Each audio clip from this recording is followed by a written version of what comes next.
En un incidente impactante e inolvidable, una convicta conocida como Kayla Cupcakes olvidó por completo que había cámaras en la sala del tribunal y procedió a protagonizar un acto escandaloso que dejó a todos boquiabiertos.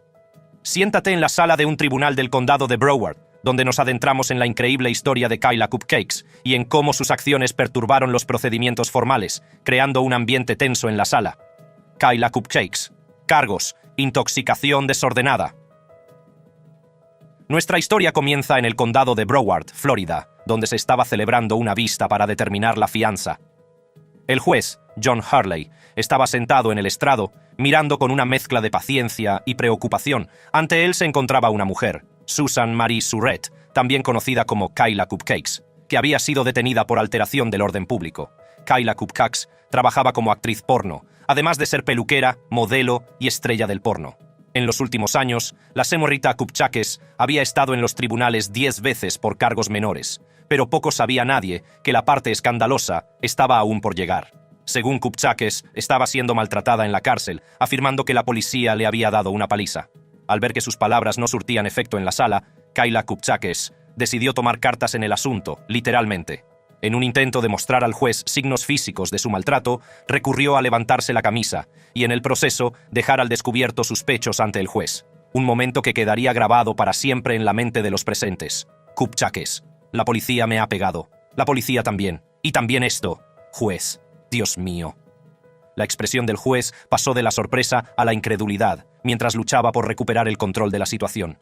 Cupcakes siguió explicándose ante el juez, afirmando que padecía una enfermedad y que el acto de brutalidad policial le parecía repugnante. Cupcakes, en todo mi cuerpo. Es repugnante. Tengo una enfermedad. La inesperada exhibición de Kayla. Cupcakes interrumpió el procedimiento formal, creando un ambiente tenso en la sala.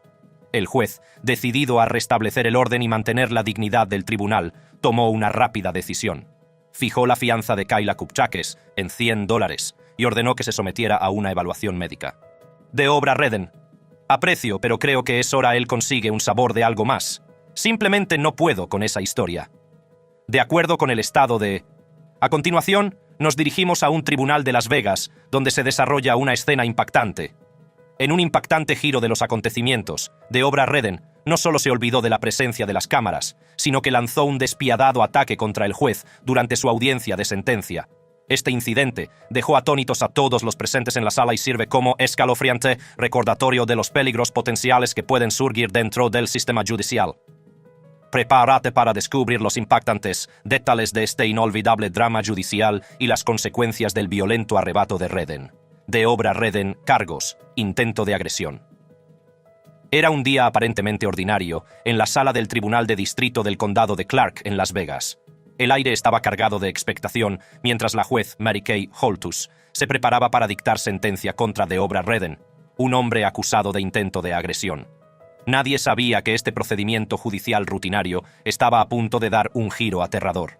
La sala estaba llena de gente, desde abogados a funcionarios judiciales, todos esperando la decisión de la juez.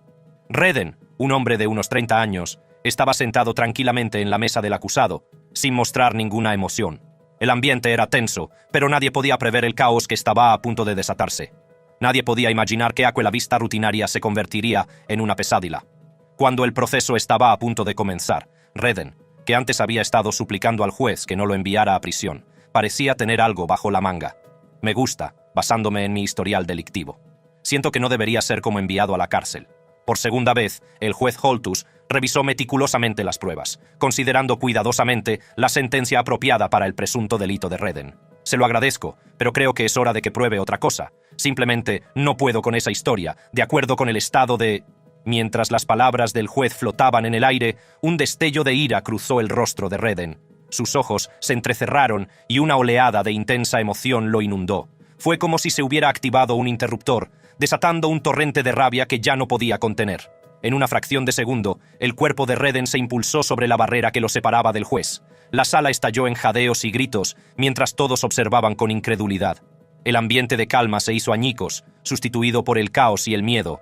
El violento arrebato de Redden no solo perturbó el proceso judicial, sino que reforzó el juicio inicial del juez sobre su carácter. Sus acciones en la sala del tribunal dejaban entrever su posible comportamiento fuera de ella, lo que sugería un patrón de violencia y desprecio por la autoridad.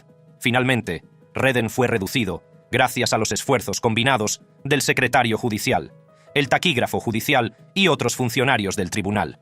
Fue puesto bajo custodia, y es probable que sus acciones le valieran una condena más severa. Redden compareció el jueves 29 de febrero y se declaró inocente de los cargos de intento de asesinato. Un gran jurado había presentado una acusación de 9 cargos contra él, incluidas las acusaciones de atacar a la juez Mary Kay Holtus y a un agente de policía de Las Vegas.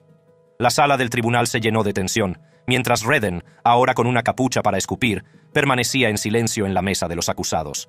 El juez Holtus, aún convaleciente del traumático ataque, presidió sorprendentemente el proceso con una férrea determinación. Fue condenado a un máximo de 4 años de prisión.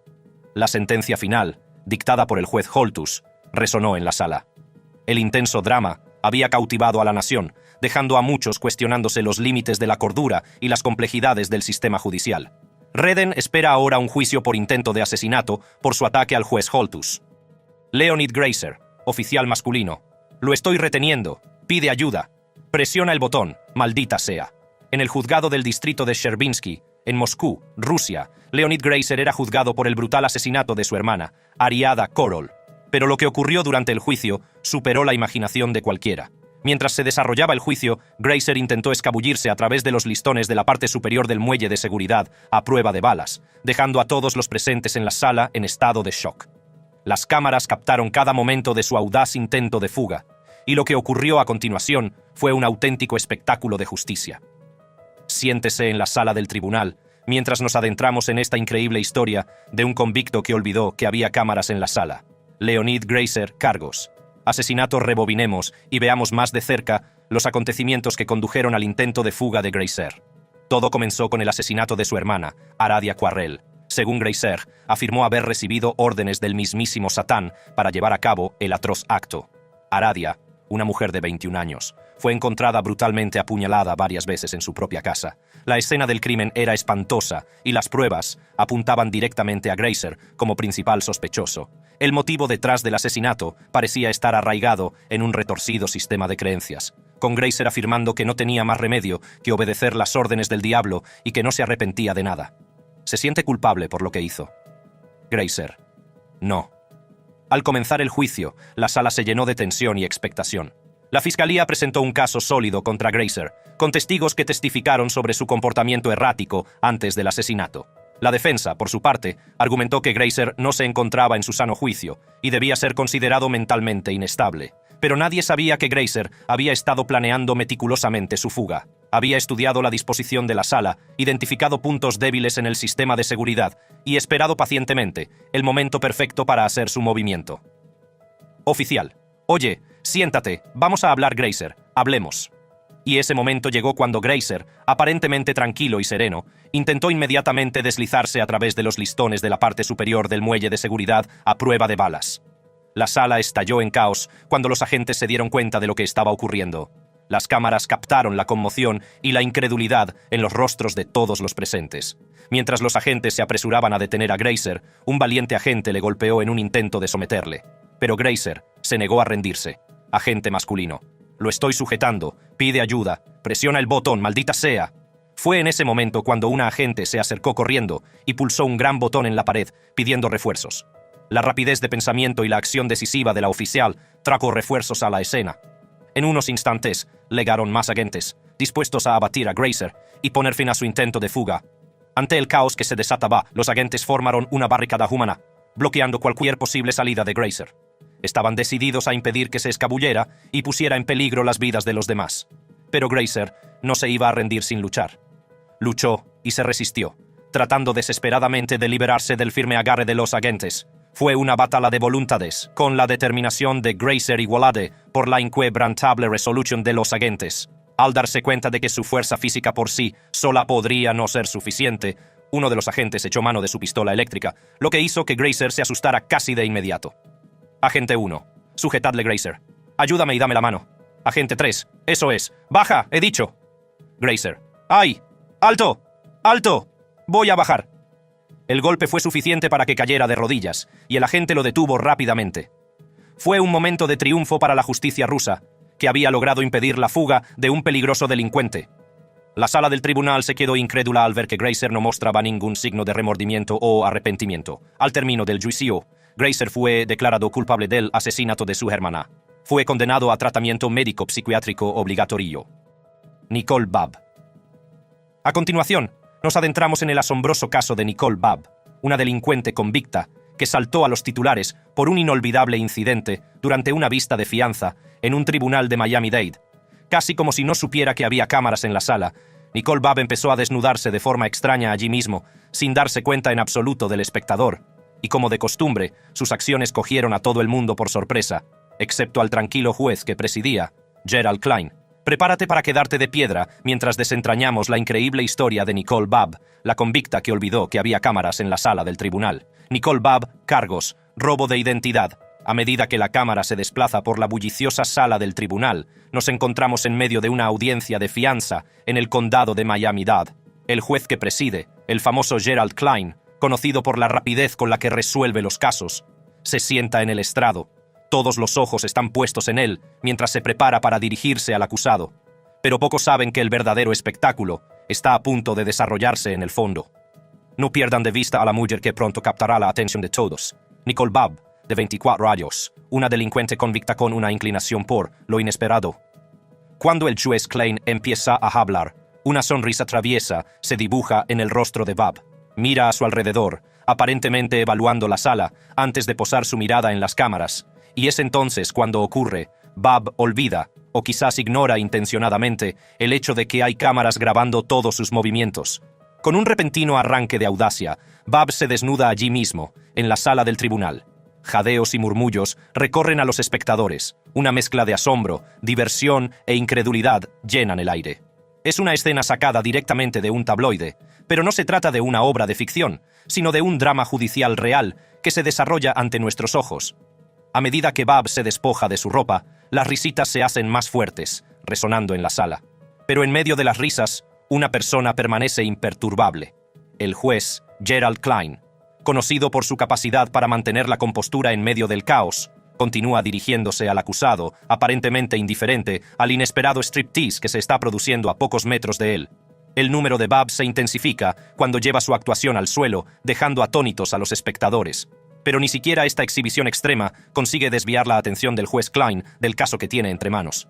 Sus años de experiencia en el banquillo le han expuesto a multitud de momentos impactantes, y la desnudez de Babb es solo un capítulo más de su larga e histórica carrera. Juez Klein, muy bien, lévenselos, y tráelas de vuelta mañana. Y así, una recién vestida Nicole Babb, acusada de robo de identidad, se acerca al podio. Juez. Nicole Babb, juez. Esa era la stripper. Alguacil. Todavía la tengo si quiere traerla de nuevo. Clerk 2. Ella todavía está en la corte. Puedo traerla y retener la prenda, pero en lugar de quedarse para responder a las preguntas, se niega a responder al juez. Juez. Srta Babb, ¿es usted indigente? Babb. No. Juez. Srta Babb. Empleado. Ella no quiere quedarse. Juez. Ella quiere irse. Juez.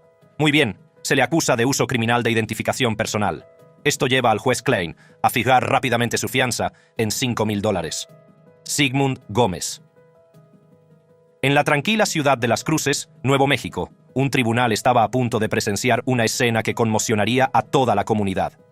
Sigmund Gómez, un hombre acusado de los crímenes más atroces, se enfrentaba a una audiencia de detención. No sabía que su arrebato sería captado por una cámara, grabando para siempre su nombre en los anales de la infamia. Tome asiento en la sala del tribunal, donde desentrañamos la increíble historia de Sigmund Gómez y su terrible arrebato en la sala del tribunal que dejó atónitos a todos los presentes. Sigmund Gómez, cargos: 8 delitos graves de penetración sexual de un menor en segundo grado, 4 delitos graves de cuarto grado por contacto sexual con un menor. En la tranquila ciudad de Las Cruces, Nuevo México, una oscura nube de miedo e indignación descendió sobre la comunidad.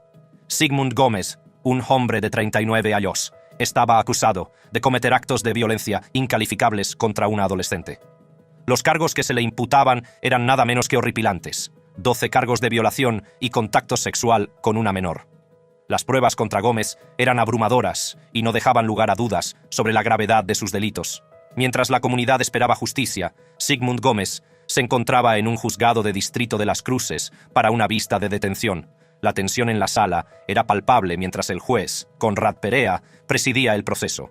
El destino de Gómez pendía de un hilo mientras el juez examinaba detenidamente las pruebas que se le habían presentado y decidía que quedaría detenido sin fianza. Estas palabras tocaron la fibra sensible de Gómez, que pareció olvidar que había cámaras captando cada momento. En un momento de pura desesperación y rabia, desató un arrebato salvaje que quedaría grabado para siempre en la memoria de los presentes. Gómez, consumido por una tormenta de emociones, empezó a gritar y a empujar a los ayudantes del sheriff. Los agentes, sorprendidos por la repentina erupción de Gómez, se apresuraron a recuperar el control de la situación, pero un solo agente no fue suficiente para contener la furia que consumía a Gómez. Fueron necesarios 7 ayudantes, trabajando juntos, para reducirlo y escoltarlo fuera de la sala. La lucha fue intensa, una batalla entre el orden y el caos, mientras Gómez luchaba contra las ataduras que lo retenían. La sala, antes un lugar de solemnidad y justicia, era ahora una escena de pandemonio. El arrebato de Gómez había causado conmoción en la sala, dejando a todos en un estado de incredulidad.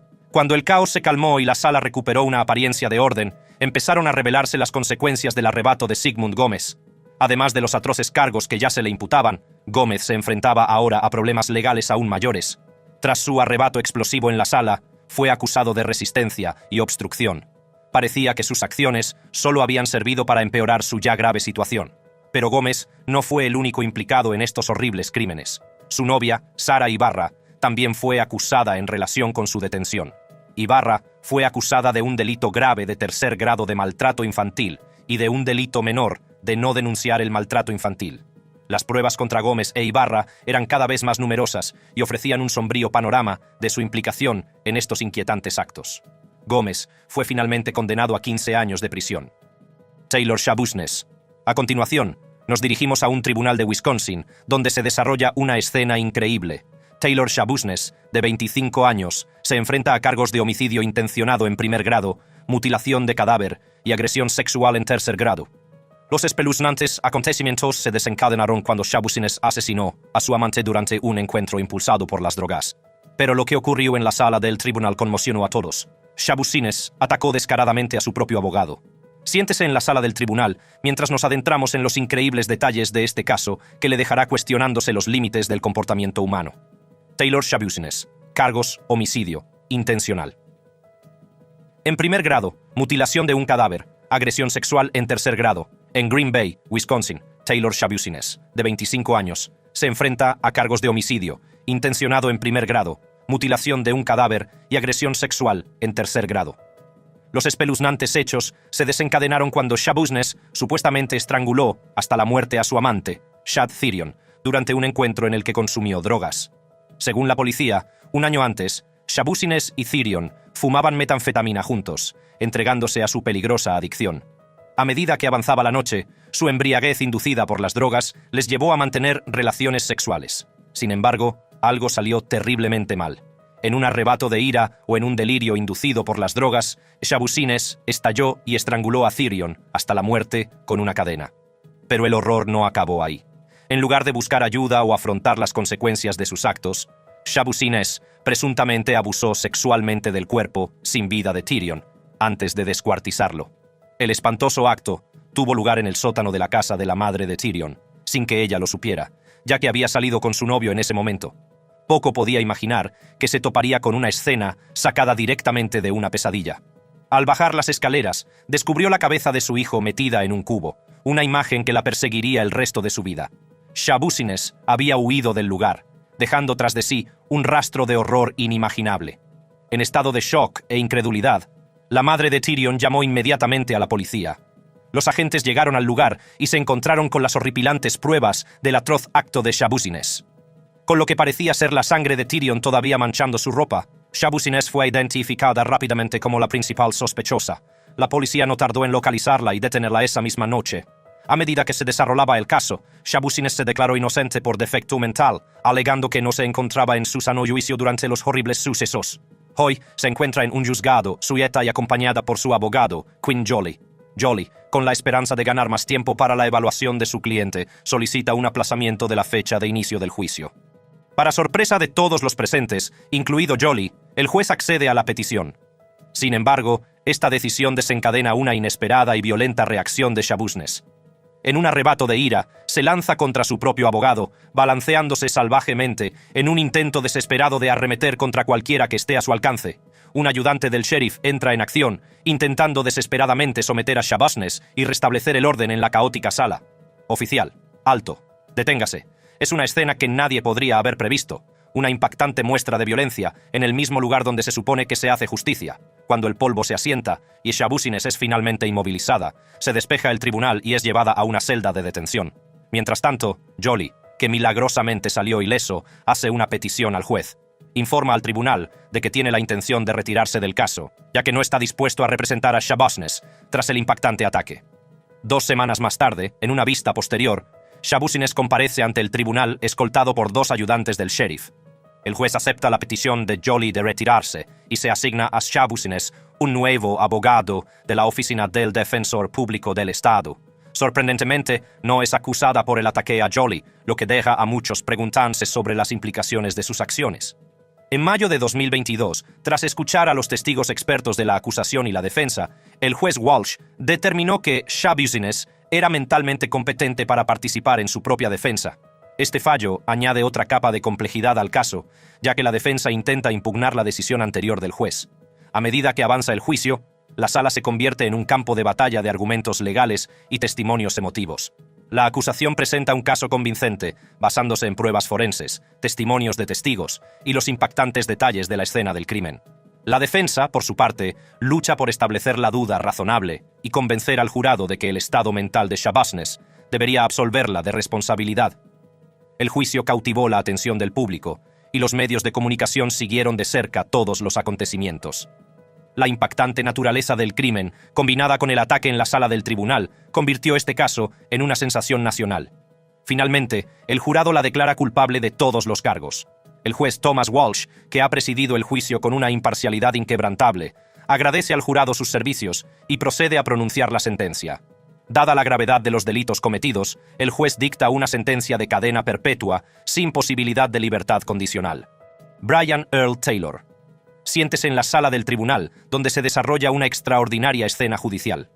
Brian Earl Taylor, un acusado, adopta un enfoque poco convencional para expresar su arrepentimiento durante la vista de su sentencia. En lugar de pronunciar un discurso tradicional, sorprende a todos con una canción. Inspirándose en la música de Adele, Taylor canta una sentida disculpa al juez, a la víctima y a su propia madre. Brian Earl Taylor cargos: privación ilegal de libertad, llevar un arma oculta. En la pequeña ciudad de Ann Arbor, Michigan, un tribunal estaba a punto de presenciar un acontecimiento sin precedentes que dejaría a todos conmocionados. Era el día de la vista de sentencia de Brian Earl Taylor, un joven de 21 años residente en Belleville, Michigan, que había sido acusado de detención ilegal y de llevar un arma oculta. Nadie sabía que ese día quedaría grabado en su memoria para siempre. Mientras la sala del tribunal se llenaba de expectación, Taylor se presentó ante la juez Darlene O'Brien, dispuesto a presentar su alegato final. Pero en lugar del discurso esperado, Taylor tenía algo completamente diferente en mente. Voy a empezar con una canción al son del éxito de Adele Hello. La conmovedora voz de Taylor llenó la sala. Su letra, cuidadosamente elaborada, expresaba su arrepentimiento por las cosas que había hecho y el dolor que había causado. Se dirigió directamente al juez, cantando: «Hola, señoría», como si intentara establecer una conexión a través de su sentida interpretación. La canción de Taylor no era solo una disculpa ante el juez, sino también una sentida expresión de remordimiento hacia su víctima y su propia madre. Reconocía la vida que había elegido, los errores que había cometido y las puertas que se había cerrado. El estribillo repetido de «lo siento, lo siento, lo siento» resonó en la sala, subrayando la profundidad de su arrepentimiento. La sala del tribunal, normalmente un lugar de formalidad y seriedad, se transformó en un escenario para la hilarante actuación de Taylor. Antes de la vista, uno de los abogados de Taylor había pedido permiso al juez O'Brien para que Taylor cantara su disculpa. Tras revisar la letra y considerarla arrepentida, el juez concedió a Taylor la oportunidad de continuar. Mientras la voz de Taylor resonaba en la sala, la juez mantuvo la compostura, aparentemente impasible ante el giro poco convencional de los acontecimientos. Escuchó atentamente, con una máscara de imparcialidad en el rostro, cómo Taylor desahogaba su corazón a través de su canción. Era como si Taylor viviera en su propio mundo, completamente inmerso en su actuación, ajeno a las cámaras que captaban cada momento. El vídeo de la actuación de Taylor en el tribunal se difundió rápidamente por internet, cautivando a espectadores de todo el mundo. La gente quedó asombrada por su valentía y vulnerabilidad, así como por las crudas emociones que transmitía a través de su canción. Fue un momento que trascendió los límites de la sala del tribunal y llegó al corazón de quienes lo vieron. Pero esta actuación ante el tribunal fue solo un capítulo de la historia de Brian Earl Taylor. Antes de ese momento, Taylor había sido detenido por secuestrar a una víctima en Ypsilanti, Michigan. Le encontraron forcejeando con un hombre en un edificio de apartamentos, apuntándole con una pistola al abdomen. La policía creyó que Taylor había intentado robar al hombre, lo que condujo a su detención y a los cargos subsiguientes. A pesar de la espeluznante naturaleza de sus crímenes, la actuación de Taylor ante el tribunal dejó entrever la complejidad de su carácter. Fue un momento de vulnerabilidad y remordimiento que dejó un impacto duradero en todos los que lo presenciaron. En la sala, el ambiente permaneció tenso mientras Taylor terminaba su canción y los ecos de su disculpa permanecían en el aire. La juez O'Brien subrayó que, aunque la actuación de Taylor fuera conmovedora, no le absolvía de sus crímenes. Reconoció el poder de la música como forma de expresión, pero también subrayó la importancia de asumir la responsabilidad de las propias acciones y enmendarlas. Con tono comedido, la juez O'Brien anunció la sentencia. Taylor debía cumplir 2 años en una prisión estatal por llevar ilegalmente un arma oculta. Además, se enfrentaría a una pena de entre 18 meses y 15 años por el cargo de privación ilegal de libertad. Otros 5 cargos contra él fueron desestimados como parte de un acuerdo con la fiscalía. Al llegar al final de este vídeo de convictos que olvidaron que había cámaras en la sala, estos casos sirven para recordar que incluso en los entornos más formales y controlados, el comportamiento humano puede a veces desafiar las expectativas. Si te ha gustado este vídeo, haz clic en las tarjetas que aparecen en tu pantalla para ver más como este. Te espero